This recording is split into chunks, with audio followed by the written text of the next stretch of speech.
Hi everyone, Kim here, Olive City Homestead in Northern California, and it is the end of September. Can you believe it? Now, as a gardener, the fall is definitely the end of our main growing season. Even here in Zone 9B, where I can grow so many things year-round, it's still the end of all those summer crops, pretty much. Even if I can extend it a few months, a lot of them not going to get much more out of. And so it is definitely a time of transition. And for me, there's always a bit of sadness that goes along with that. I think for a lot of people, there's a bittersweet tinge to the fall. But I have learned that there are many things that counterbalance that little bit of sadness with a great deal of happiness. And in today's video, I'm going to talk about 7 simple pleasures I enjoy in the fall. And you can too. So simple pleasure number 1 is preserving some food. And I have some oregano here. And look, brand new for my birthday, this mortar and pestle. So I'm going to first I'll take the pestle out. I'm going to take this and dump it right in there. And I'm going to pull this a little closer. And remember that it really is sometimes the simplest of things that can give us the greatest pleasures. I mean, when I use these spices that have dried and now I'm crushing into powder form, when I use them this winter in different recipes for my family, I'm going to have the satisfaction of knowing that I actually grew this, dried this, ground this, and cooked with it all myself. And there's a lot of satisfaction in that. Oh my gosh, does that smell delicious? So whether you dry your food or freeze it, I do a lot of that, or can it, however you preserve your food, it's one part of fall that is very comforting and sort of exhilarating, knowing you're going into winter with lots of your own food that you've grown or foraged and that you're preserving for you and your family and friends to eat during the winter. It really harkens back to the olden days, as we always used to say when we were kids. And I think that's a good thing. Okay, speaking of another pleasure, if you come from California, as I do, or anywhere out here in the West, or if you've traveled here, or if you have a relative or friend who's from here, you are probably familiar with See's candies. They're so delicious. Okay, I'm going to try to get the lid off of this and show you guys. So this was another birthday present from one of my children who knows me well. I've already eaten some. You'll see empty spots. This is dark nuts and chews. So I love dark chocolate. In fact, I can't really eat milk chocolate. It disagrees with me. Dark chocolate is absolutely amazing. And in this package, we have nuts and chews. This is a dark patty full of caramel. This is a dark nougat full of, nougat, nuts. I love nuts. So yeah, it's all I can say is if you've never had it, you need to try it. You can get it in the mail. This came through the mail and it arrived with ice packs around it in great condition. And, I posted a picture of this on Instagram and one of my followers said, "Oh my goodness, I thought they went out of business." And no, they did not go out of business. They closed for a short time. Oh my gosh, I have to eat one of these. I can't just leave them like that. They shut their doors for a short time due to COVID, in the sense that they didn't sell any for a while. I have to eat this one since I picked it up and smells so good. So yeah, they didn't sell for a while, but they're back open for business again, and you can order on mail, and some of their store locations are open again too. But if you live out of the state, if I moved away, I would definitely be ordering by mail because they are absolutely wonderful. There's really no words to describe them well enough. And they have all different kinds. I don't particularly like fruit flavored and a lot of the different flavors. I'm pretty picky. I don't actually have a sweet tooth, but dark nuts and chews are my one downfall. Oh my gosh. So this is, excuse me, talking while I'm eating. This isn't just dark chocolate. It's a dark caramel too. Now you might be wondering, why I say that's a fall pleasure, but I live in California where it gets 110, 115, and I can't have chocolate in the summer. It melts the second that you take it out of the fridge before you can unwrap it. So it's definitely a fall pleasure for me. Here is simple pleasure number 3 that I enjoy during the fall season, and that is a new book. So this was gifted to me by my oldest son. He really knows me well because this book encompasses so many things I love: gardening, poetry, and historical biographies. Yep, even the right place and time. My specialty area of history that I love and that I write about is 19th century American history. And then I love to write and read nature poetry. So what could be better than Emily Dickinson's Gardening Life? And it is not just a book of poetry, as the title sort of lets you know. It is also a book that's full of beautiful illustrations of plants. It's full of historical illustrations, and let's see if I can find you some historical photographs. I just flipped through by one right there. It's really hard to do this with one hand, but it's interspersed with her poetry. Here is her homestead in the winter of 1885. Snow-covered hemlocks. I just love books like this that combine nature, history, and poetry. And so I'm really looking forward to digging into that soon. And the reason I would say that a new book is a simple pleasure of the fall is because I have absolutely no time to read during the summer and even the spring. I'm just so busy in the garden.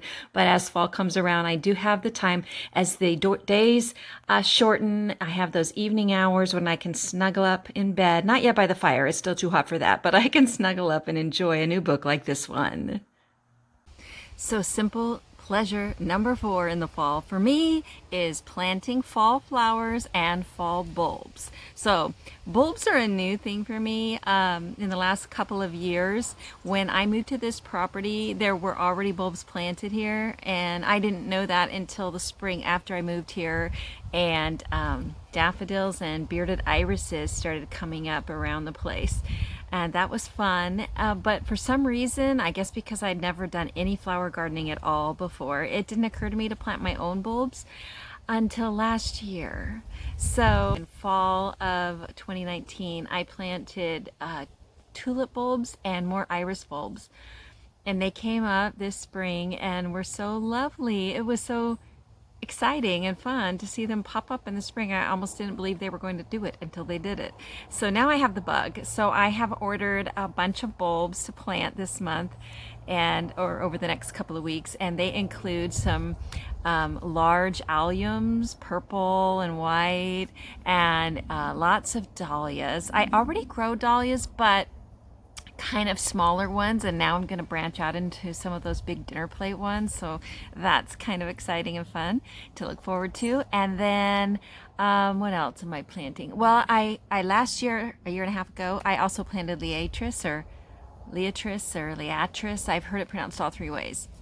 I always said Leatris, but I'm not sure what it is. Anyway, I planted those and I love those, so I'm probably going to plant some more of those. And, I'm still branching out. Longfield Gardens, I believe that's the name of it, is where I ordered from. It was the first time, so I might have that name wrong, but I'll put it on the screen for you when I'm sure about it. And they actually have a great deal going on right now for this weekend only, so do it tomorrow, Sunday. It might go to Monday, Tuesday, but I'm not sure, so check it out immediately, where you get 10 free Purple Sensation allium bulbs with any order. Yeah, and free shipping on orders over $50. So I'm definitely ordering all my bulbs at once so I can get over the $50. That's a lot of money for me because I'm on a tight budget, but it's going to be worth it to splurge that way. It's my birthday gift to myself. The other thing I like to do in the fall is plant all kinds of flower seeds. So this is one that I'm planting, Hungarian poppies, Hungarian blue bread seeds. This is from Baker Creek seeds, as you can see. Also, I have other fall flowers that I like to grow. Asters, for instance. So let's go take a look. I love my roses in the fall, even though I neglect them terribly, which I need to fix that problem. But even though I do that, they still keep blooming. And the rosemary bush keeps blooming. And boy, does it smell good. I wish you could smell it through the camera. Salvia is still blooming.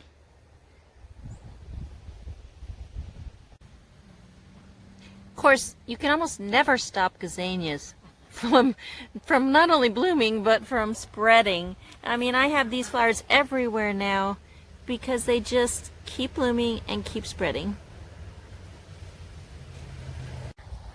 The zinnias have been blooming all summer and they still are going strong. Marigolds, of course, they are a beautiful fall color that have lasted all summer and are still blooming pretty. Some lantana and purple fountain grass along with some garlic chives. All looking very pretty this fall. Some vinca. More lantana blooming in the shade. It likes sun or shade. Some beautiful violas and purple salvia. Purple geranium blowing in the wind.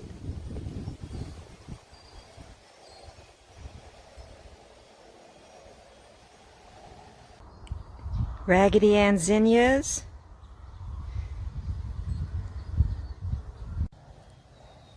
Scarlet scabiosa.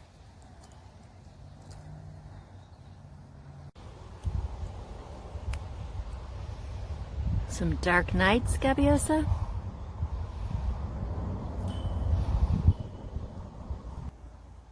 Snapdragon.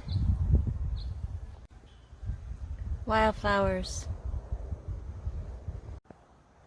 Crepe myrtle blooming all summer and into the fall.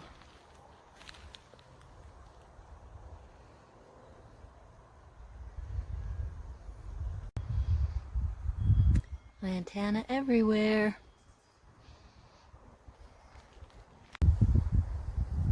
Purple salvia. Not a fall flower, but oh my goodness, the first changing leaves of fall on the peach tree. Pretty fall dahlia. That's a tequila sunrise. Next to some gorgeous, I was hesitating because I'm not sure. It's not really pink. It's not really purple. That's Mexican heather and the bees love it. Some white alyssum, some purple salvia behind the garlic chive flowers, nestled under the purple fountain grass. Lobelia, so blue it's almost purple. And some more dahlias. Some pink verbena nestled in that tiny little corner. Different color of verbena there. A pale lavender and white mixture. Backed up by some dark pink petunias going strong this fall. I have society garlic in a few spots. And out front there's bushes and bushes of it, but I like it here in the vegetable garden too, next to the marigolds. Just look at that alyssum, isn't it gorgeous? I love that deep purple against the white. And there's a little pink geranium and a little, almost looks red there, dark pink dianthus, but mainly I'm looking at that gorgeous violet alyssum. This alyssum is different. It's sort of a mixture of purple and white. Really like that. Forget the name of this one, but I sure do like it.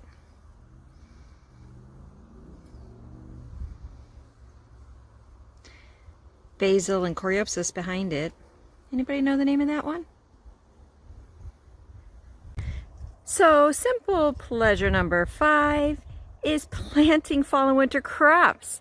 And this is a winter crop, but it's perennial. I have a lot of perennial winter crops like this purple tree collard, but I did plant some new crops for the fall and winter. Let's take a look at a couple of those that are sprouting now. Baby lettuce growing. More lettuce. Garlic chives. And that's baby cabbages along with one larger cabbage. Doing well here in the shade under the kitchen eaves. Purple lady bok choy coming up. Radishes sprouting. Runner beans coming up, soon to climb the trellis. Bush beans and new okra coming up. Broccoli plants heading into October. Hopefully they're going to do well. Along with red mustard. Here's some more red mustard next to some walking onions and rudbeckia and some cabbage. More cabbage. Going strong next to some walking onions and a really old zucchini plant that's still producing. Can you see the carrots? They've just started sprouting. I'm excited about them. All right, I didn't plant these. Amaranth, gazanias, more amaranth. These just came up. I'm supposed to be planting lettuce in here this week. Not sure if I'll let them stay or not. Probably I will. I'm such a sucker for volunteers. These aren't technically a fall planting I did, but these merit collards are fall cuttings. I took these cuttings off a pruning I did of a large merit collard, a merit collard tree. Let's get that right. And guess what? All 5 of them have taken root and are going strong. All right, simple pleasure number 6 is garden ideas. And where do I get them? From magazines and seed catalogs. So magazines, all 3 of these, and probably 10 or 12 more, I got from the library. Someone had donated them to the library, so they were free. And these kind of magazines, Easy Herb Gardening, How to Grow and Harvest Fresh Herbs, Drying, Preserving, that's what that magazine's about. This one's more, all different kinds of things. So it's got build your own birdhouse, making cocktails from your garden, different particular plants that you can learn more about, like hydrangeas and coleus. That's what that one's about. This one's more about homesteading, that type of thing. So crops that keep the best and how you can store them, ways to prevent colds and flus, the best pumpkins and squash recipes, that kind of thing. So I don't buy magazines because, first of all, they're expensive, and secondly, because nowadays online you can find so much. But if you can get them for free from friends who have them and are getting rid of them, or from the library, which usually has piles of them that they're ready to give you, it doesn't matter to me if they're a few years old, because when I get them, I either look through them, take notes and pictures, and then give them away to someone else or recycle them. Or if I keep them for a while, I organize them by season. So it doesn't matter whether a October magazine is 5 years old or not, because it still has topics that are appropriate for that season. So I just, the pictures in here just give me so many ideas.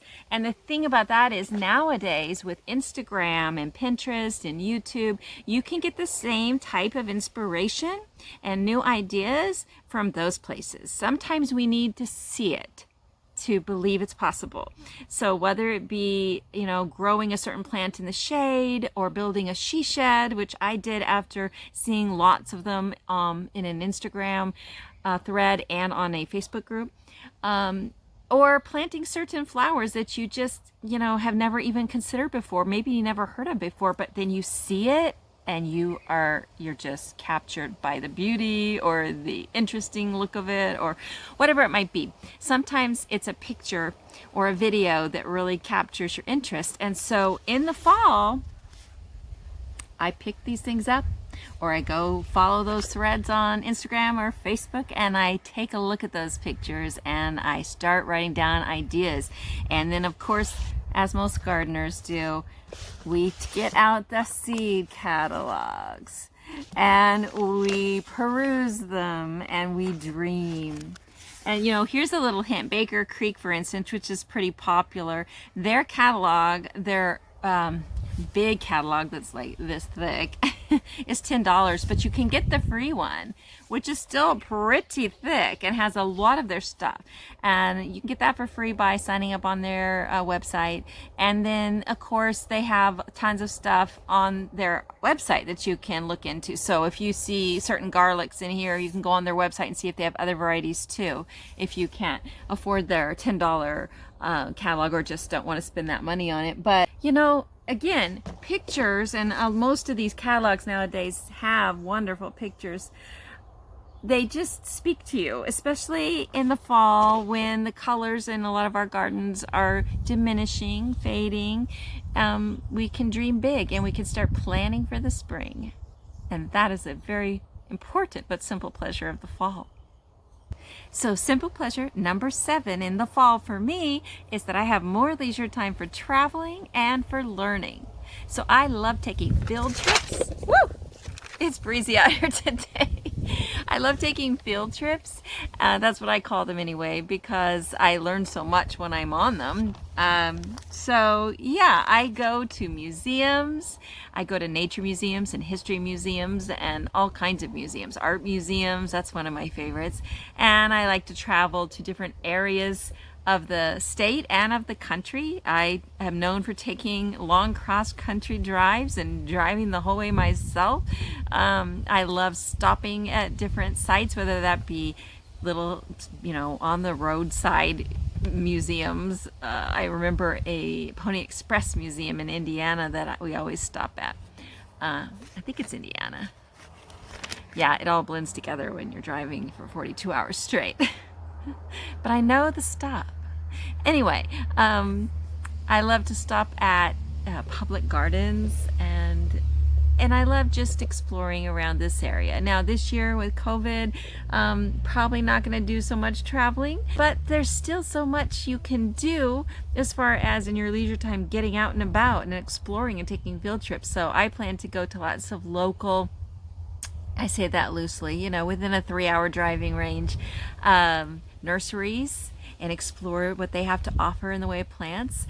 I plan to go to lots of local geographical nature sites such as Mount Lassen and Mount Eddy and probably Yosemite, and just lots of wonderful places to hike, even closer nearby, Black Butte, and just the rivers and lakes and hiking trails nearby where you can get out in nature and be refreshed and really take the time to learn about the plants around you and the people there. I remember I was driving to visit my daughter in the Bay Area, and I discovered that UC Davis, back in the day, back in the 19th century, they had an agricultural research institute. Well, actually what it is that a certain man started out as a pioneer in the 19th century in Central California, near where UC Davis is now in Sacramento. And he basically pioneered all of the agriculture here, and he grew all kinds of fruit trees and all kinds of plants. And when he died and passed it down to his daughter, it eventually through her was donated to UC Davis and is still there today. So I was able to stop and investigate that. And there's always learning experiences available to us wherever we go if our minds and our eyes are open to it and we're willing to just stop for a moment and take it in. Nowadays, we even have the tech to be able to take some of these traveling experiences online, and we can go to art museums and different cities from around the country and around the world in a virtual field trip experience. And so that's something I love to do each fall. And so I sort of combine my love for travel and my love for learning, which are both sort of encompassed in just my natural curiosity and sort of need for adventure together. And fall is a perfect time for that. So that is definitely a simple pleasure every fall that I get a lot of excitement and happiness from. Thanks for joining me today, everyone. Remember, enjoy the simple pleasures that come your way this fall.